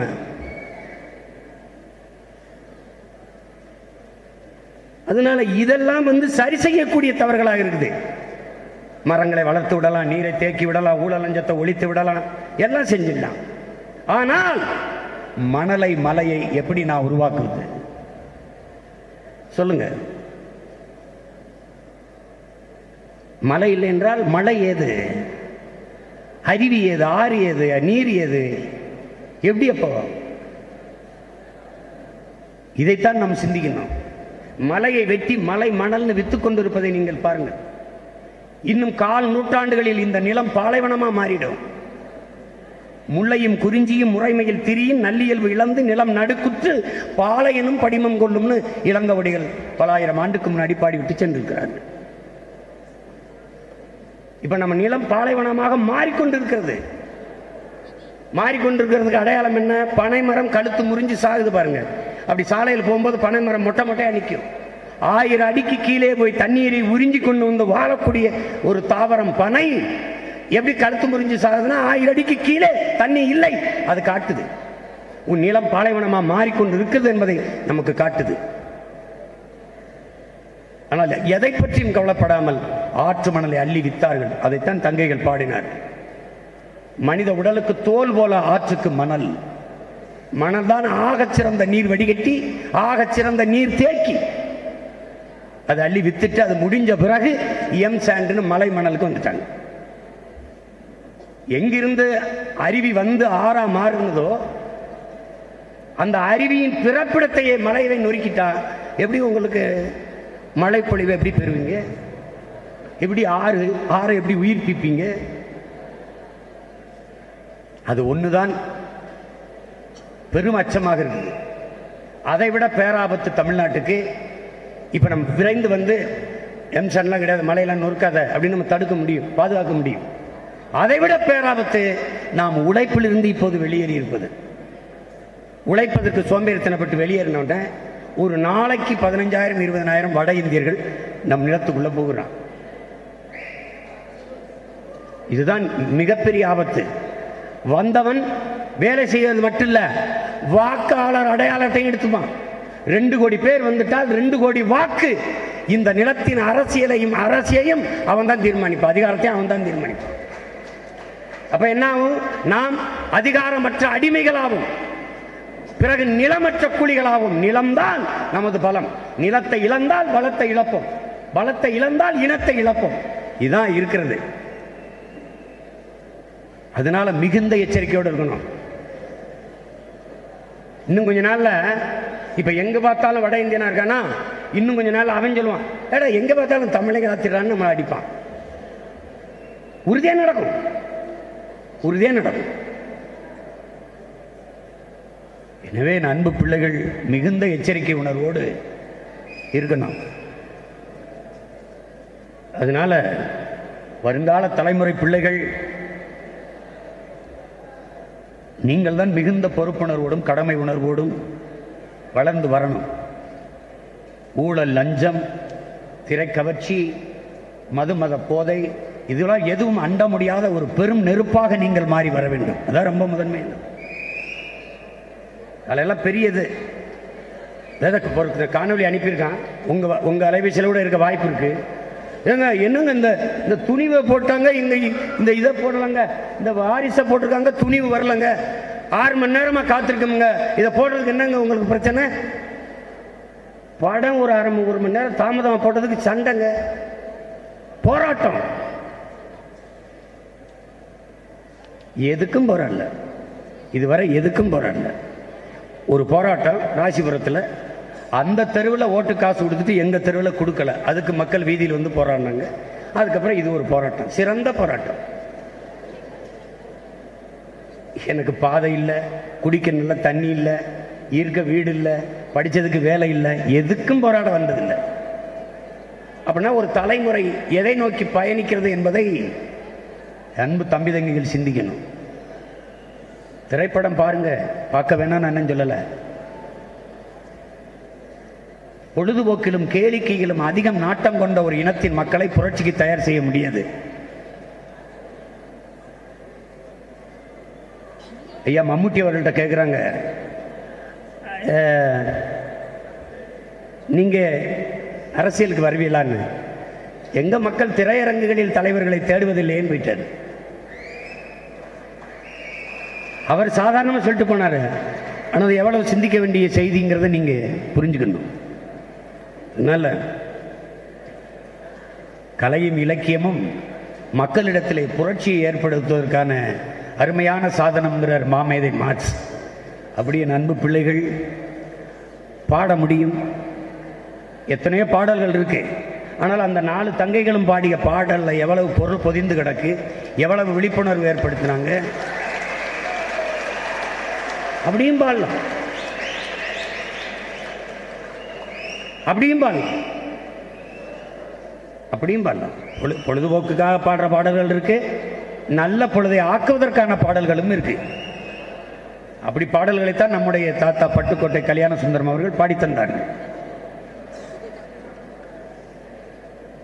அதை கவனத்தில் வைத்துக்கொண்டு என் அன்பு பிள்ளைகள் கற்றறிந்த சான்றோர்களாக நீங்கள் கல்லூரியை விட்டு வரும்போது வர வேண்டும். இங்கே போட்டிகளில் பங்கேற்று பரிசு பெற்ற அத்தனை பேருக்கும் என்னுடைய பாராட்டு.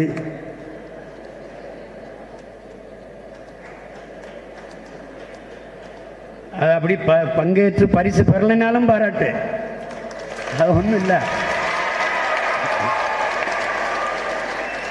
இங்கே எப்படியே பார்த்தீங்கன்னா வெற்றி பெற்றவனுக்காக நீ கைதற்றின்னு வச்சுக்கோ, அவன் செவியை போய் சேராது, அவன் வெற்றியின் மயக்கத்தில் இருப்பான். ஆனால் தோல்வியுற்றவன் கையை குலுக்கி அவனை தட்டி கொடு, அவன் கடைசி வரை உன்னை மறக்க மாட்டாங்கிறான்.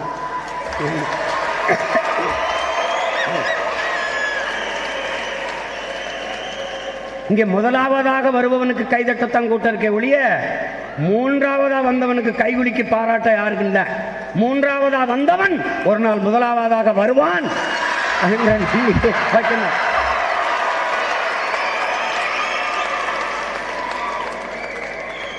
ஒருவன் முதுகுக்கு பின்னாடி நீங்கள் செய்ய வேண்டியது ஒன்றே ஒன்றுதான், தட்டி கொடுப்பது ஒன்றுதான்.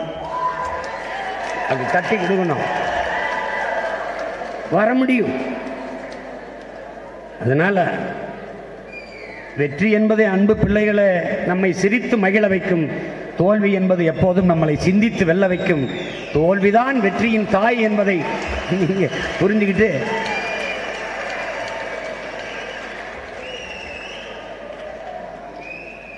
ஒன்றை உங்களுக்கு சொல்ல நான் விரும்புகிறேன். போரில் வெற்றி பெற்றவனுக்கு வரலாறு உண்டு, தோல்வி பெற்றவனுக்கும் வரலாறு உண்டு. ஆனால் வேடிக்கை பார்த்து நின்றவன், விமர்சிப்பவன் எவனுக்கும் வரலாற்றில் இடம் இல்லை. வரலாற்றில் எழுதும்போது இவர் நல்லா வேடிக்கை பார்ப்பார் இவர் அப்படின்னு வரலாற்றில் எவனுக்கும் செய்தி கிடையாது. வரலாறு என்பது எப்போதும் வீரர்களுக்கானது. வரலாற்றில் ஏழைக்கு கூட இடம் இருக்கு, அடிமைக்கு இடம் இருக்கு, ஏழைக்கு இடம் இருக்கு, கோழைகளுக்கு ஒருபோதும் வரலாற்றில் இடம் இல்லை. அதனால இன்று கைதட்டுபவர்கள் நாளை கைதட்டு பெறுபவர்களாக மாற வேண்டும். அது ரொம்ப முதன்மையானது. பங்கேற்கணும்.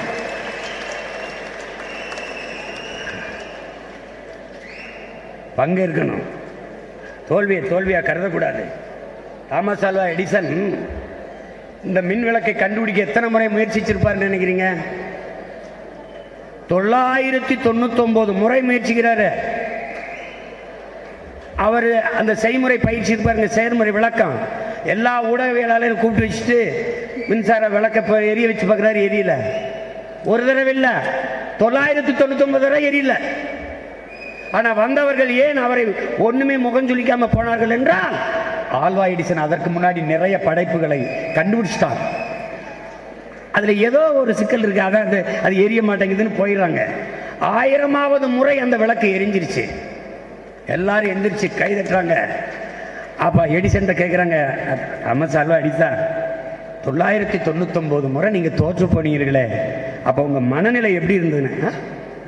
யார் சொன்னது நான் தோற்று போனேன்னு? ஒரு மின் விளக்கை எப்படி கண்டுபிடிக்க கூடாது, தயாரிக்க கூடாது என்று கற்றுக்கொண்டிருந்தேன்.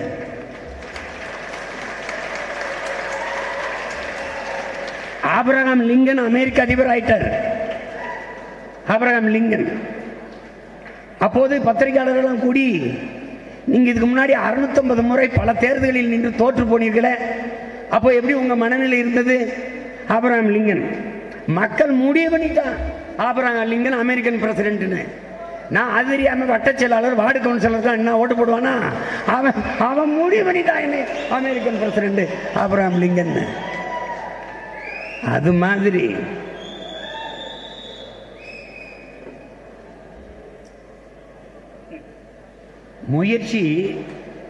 முயற்சி செய்து தோற்று போகலாம், ஆனால் முயலாமல் தோற்றக்கூடாது, முயற்சி செய்யாமல் தோற்று போகக்கூடாது.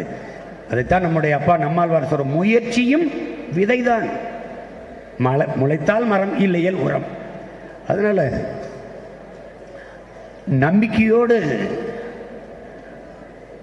நாம் எந்த ஒரு செயலையும் செய்யணும். அதை என் அன்பு தம்பி தங்கைகளுக்கு சுபாஷ் சந்திர போஸ் சொல்றார், நமக்கு மாவீரன் சுபாஷ் சந்திர போஸ், உன்னை ஒருவனாலும் தோற்கடிக்க முடியாது, உன் நம்பிக்கையில் நீ தோற்கிற வரைங்கிற. அலெக்சாண்டர் அதுவரை தான் பெற்ற வெற்றிகள், தேடிய பொருள்கள் எல்லாத்தையும் தன் தோழர்களுக்கு கொடுத்துட்டான், சக வீரர்களுக்கு கொடுத்துட்டான். அவன்கிட்ட எதுவுமே கிடையாது. அலெக்ஸ், நீ எல்லாத்தையும் எங்களுக்கு கொடுத்துட்டே, உனக்கு எதுவுமே இல்லை, உன்கிட்ட என்ன இருக்கு? வேகமாக ஓடி போய் தன் குதிரை மேலே ஏறி தன் உடைவாளை எடுத்து உயர தூக்கி சொல்கிறான், என்னிடத்தில் நம்பிக்கை இருக்கிறது என்று. அதைத்தான் எங்கள் உயிர் தலைவன் மேதகவி பிரபாகரன் அவர்கள், நல்லவர்கள் கூட தோற்றதாக வரலாற்றில் செய்தி உண்டு, நம்பிக்கை கொண்டவர்கள் தோற்றதாக வரலாற்றில் செய்தி இல்லை. அந்த நம்பிக்கையோடு என் அன்புடன் பிறந்தார்கள். யானையின் பலம் தும்பிக்கையில், மானுடர்களின் பலம் நம்பிக்கையில். இதை மறந்து விடாத ஒரு மந்திரம் போல மனதுக்குள் பதிய வைத்துக் கொண்டு படித்து வர வேண்டும். நான் இளையான்குடி கல்லூரியிலிருந்து ஒரு திரைத்துறைக்கு போனது போல இந்த கல்லூரியிலிருந்து எத்தனையோ கலைஞர்கள் நீங்கள் உருவாகி வர வேண்டும். எழுத்தாளர், பேச்சாளர், இலக்கியவாதி, பாடலாசிரியர், பாடகர்கள், நடன கலைஞர்கள், நடிகர்கள். அதுதான் முதல்ல எல்லாம் கூத்தாடி போயேன். நம்ம பரம்பரையே கூத்தாடி பரம்பரை தான். நம்ம ஆதிப்பாட்டன் சிவனுக்கே பேர ஆடல் அரசன் தான். ஆடல் கலையை தெய்வம் தந்ததுன்னு பாட்டுக்கு பாருங்க. ஆடல் அரசன் தான் அவன். அதனால ஆடுறது பாடுறதுக்கெல்லாம் அவமானமா நினைக்காதீங்க. இஷ்டத்துக்கு ஆடுங்க, பாடுங்க. ஒரு காலம் வரப்போகுது, இந்த மாதிரி தனித்திறன் கல்விக்கு முன்னுரிமை வரப்போகுது. நீ பாடுவியா பாடு, ஆடுவியா ஆடு, ஓடுறியா ஓடு, நீளம் தாண்டியா தாண்டு, உயரம் தாண்டியா தாண்டு. அதுதான் உன் கல்வி. மற்ற பாடம்லாம் படி, அதில் அதிக மதிப்பெண் பொருளை விடு. படிக்கவே வரலையா ஒன்றும் கவலைப்படாத. ஊர் சுற்றி பார்க்க பிடிக்குமா, சுற்றி பாரு.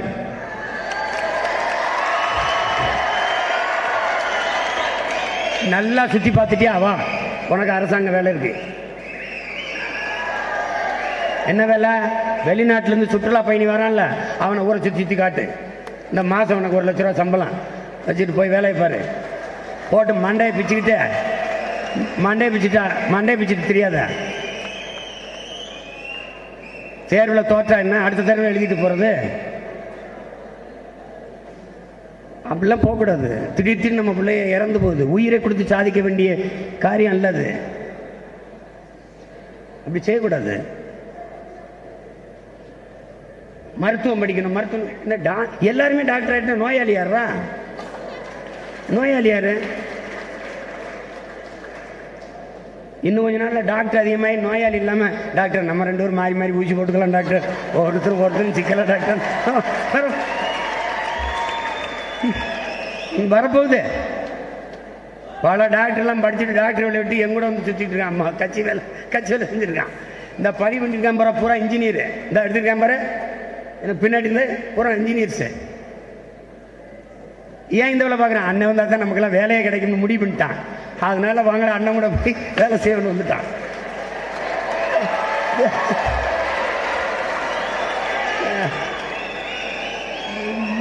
போட்டு குழப்பிக்காத. மதிப்பெண்ணை வைத்து மனித அறிவை மதிப்பிடுவது மாதிரி ஒரு முட்டாள்தனம் உலகத்தில் கிடையாது.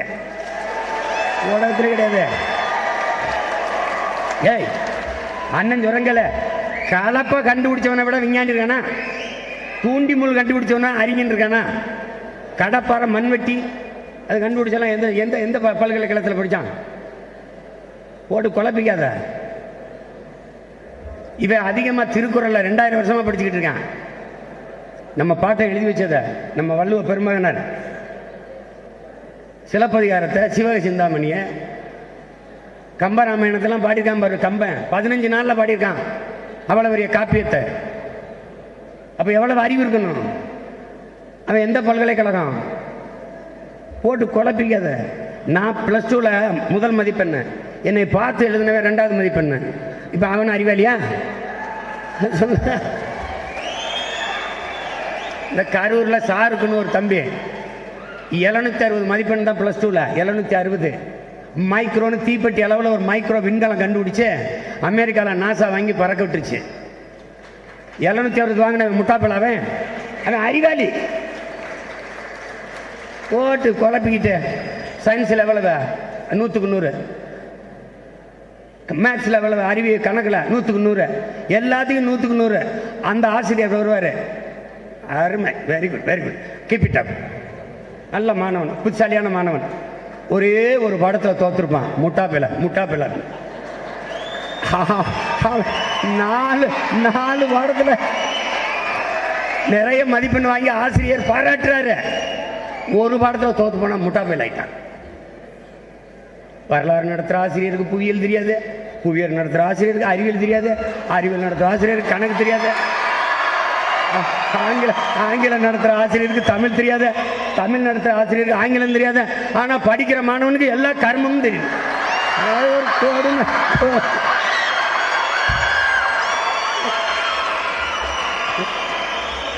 கொஞ்ச நாள் இதெல்லாம் பொறுத்துக்கிட்டு படி வந்துடும். அண்ணன் வந்தோடனே அதெல்லாம் வீட்டு பாடம்னா கிடையாது, கஷ்டப்பட்டு படிக்காத.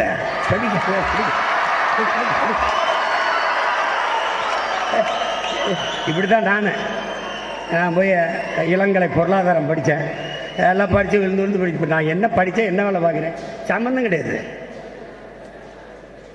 ஹிந்தி படி, இதில் ஒரு கிளம்பா ஹிந்தி படித்தா வட இந்தியாவில் வேலை. அப்புறம் இதுக்கு 2 கோடி பேர் ஏன் ஊரில் வந்து நிற்கிறான், இந்தியை படிச்சுட்டு வேலை இல்லை. எங்கள் ஊரில் இருக்கிற எல்லாரும் இராணுவத்தில் இருக்கான். நம்ம சொந்தக்காரன் பூரா இராணுவத்தில் தான் இருப்பான். நல்லா கவனிச்சுக்கணும். அழகாக இங்கிலீஷ் ஹிந்தி பேசுவான். இவன் ஹிந்தி படிச்சுட்டு இராணுவத்துக்கு போனான்னா அங்கே போயிட்டு ஹிந்தி படிச்சுட்டானான்னு இல்லை, அங்கே போய் தேவைப்படுத்தி கற்றுக்கிட்டான்.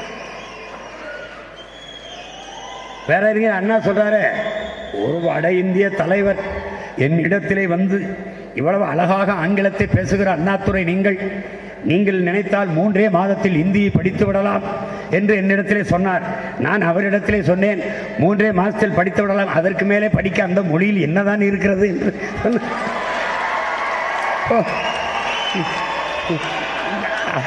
அண்ணாதுரைகிட்ட சொல்றாங்க. 8ஆம் வகுப்பு வரைக்கும் தமிழை படித்தால் போதும். பைத்தியக்காரா முதுகலை MA இலக்கியம் படித்தவனே பொழிப்புறதை அர்த்தம் தெரியாம கம்பராமாயணம், சிலப்பதிகாரம், மணிமேகலை எடுத்து வச்சு இதுக்கு என்ன அர்த்தம்னு பொழிப்புரையை தேடிக்கிட்டு இருக்கான். எது முதுகலை MA படித்தவனே. இவன் 8ஆம் முறைக்கு தமிழ் கடலடா, தமிழ் கடல். அதை கரையோரத்தில் காலை நினைச்சிட்டு வரவெல்லாம் அறிஞன்னு பிடிச்சிட கூடாது. தமிழ் கடல். தமிழில் படிக்கிறதுக்கும் வெளிநாட்டில் போய் வேலை பார்க்கறதுக்கும் சம்பந்தப்படுத்திக்கிற கூடாதுன்னு ஐயா எழுத்தாளர் சுஜாதா சொல்கிறாங்க. ஐயா அப்துல் கலாமுக்கு தமிழ் தவிர வேற மொழி தெரியாதுன்னா உலக நாடுகள் அவரோடு பேசுவதற்கு தமிழ் படித்து கொண்டு வரும்ன்ற. இப்போ அண்ணனை 2 முறை கனடாவில் அமெரிக்காவில் கைது பண்ணான். நல்லா கவனிச்சுக்கணும். கைது பண்ணி என்னை விசாரணை கொண்டு போகிறான். அவன் என்னோட இங்கிலீஷில் பேசலையே. கைது பண்ண உடனே ஒரு மொழிபெயர்ப்பாளர் கூட்டி வந்துட்டான் தமிழில் பேசுறதுக்கு. ஏன், எனக்கு அவனுக்கு தெரியும் இவன் தமிழில் தான் பேசுவான்னு. அதனால ஒரு மொழிபெயர்ப்பாளர் கூட்டி வந்தான். கூட்டி வந்து நாம் தமிழர் கட்சியின் கொள்கை என்னன்னு கேட்டான். சிரிச்சேன். கொள்கை என்னப்பா, கொள்கை சொன்ன கட்சியில் சேர்ந்துக்கிறியான்னு கேட்டேன். அது ஒரு பெரிய நகைச்சுவை. அது என்ன போட்டு குழப்பிக்காத. அமெரிக்காவில் உனக்கு வேலை கிடைக்குதுன்னா உன்னோட ஆங்கிலத்துக்கு இல்லை, உன்னோட கணிப்பொறி அறிவுக்குத்தான். கணினி அறிவு இருக்குல்ல, அதுக்கு தான் வேலை கொடுக்குறான், இங்கிலீஷுக்கு இல்லை. ஏன் அவனோட நீ இங்கிலீஷ் பேசுகிற போறியா என்ன? உன்னோட கணித அறிவுக்குத்தான். உன்னோட ஆங்கில அறிவுக்கு எவனும் வேலை கொடுக்கல ராஜா. போட்டு குழப்பிக்காத.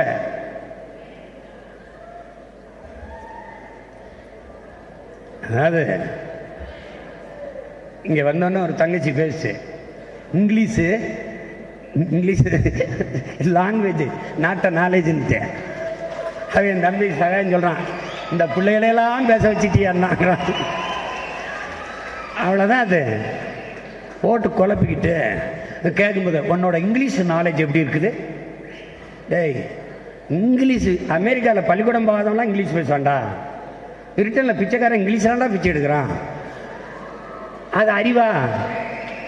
போட்டு குழப்பிக்காத. வந்தா படி, இல்லைன்னா போ, வேட்டு போய் வேலைக்கு போ.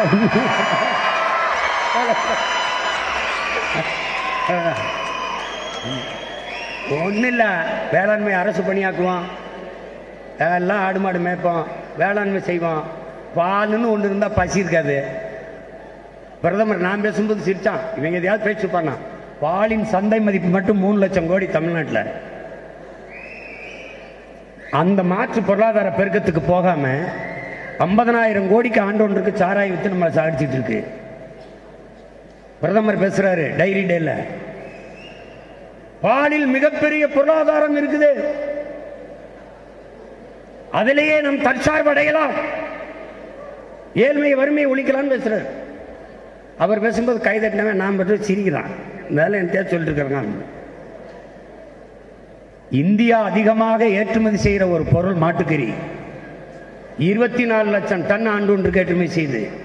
அதிக அந்நிய செலாவணி அதில் தான் ஈட்டுது. நான் சொல்லும்போது எல்லாருமே சிரிச்சாங்க. ஒரு நாள் பிரதமரே பேசிட்டாரு, பீஃப் எக்ஸ்போர்ட் ஹே, இந்துஸ்தான் இஸ் நம்பர் 1 ஹே. நீ பீஃப் தின்னுக, நான் கொண்டு வருவேன்.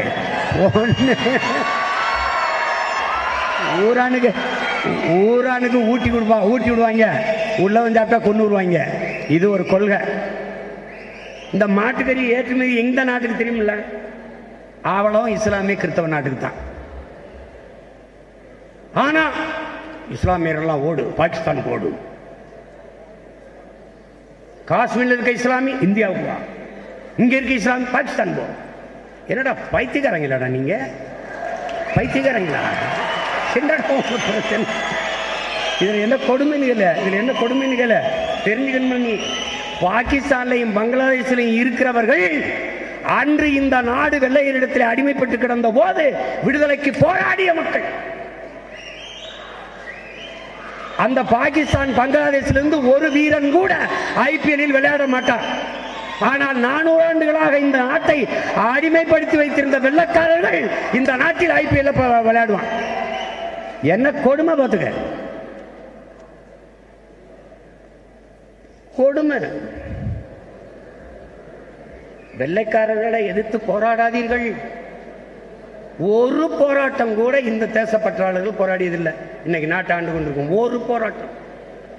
செக்கிழித்தவன் பேர என்கிட்ட வந்து தேசப்பற்று இவா எப்படி இருக்குன்னு காட்டிங்க. டேய், முதல்ல தேசிய கொடியை ஒழுங்கா அப்படி கத்துக்குங்கடா. டேய், பூரா போயிலும் தலைகளா பிடிக்கிறான்.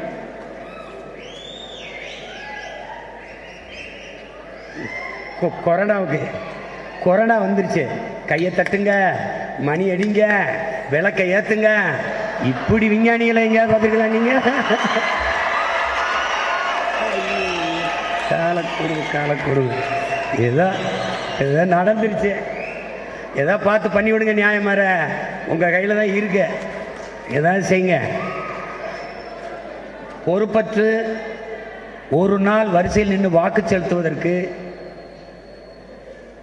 வராமல் விலகி நின்றுட்டு நாடு சரியில்லை, தலைவர்கள் சரியில்லை, அவன் சரியில்லை, இவன் சரியில்லைன்னு சொல்லிக்கிட்டு இருக்கிறது மாதிரி ஒரு தேசத்துறவு குற்றம் எதுவும் இல்லை. ஒரே ஒரு நாள் வரிசையில் நின்று வாக்கு செலுத்து. நீங்க என்ன நினைக்கிற? நம்ம ஒருத்தன் போட்டா மாறிட போகுது. ஒவ்வொருத்தனும் போட்டா தான் மாறும்.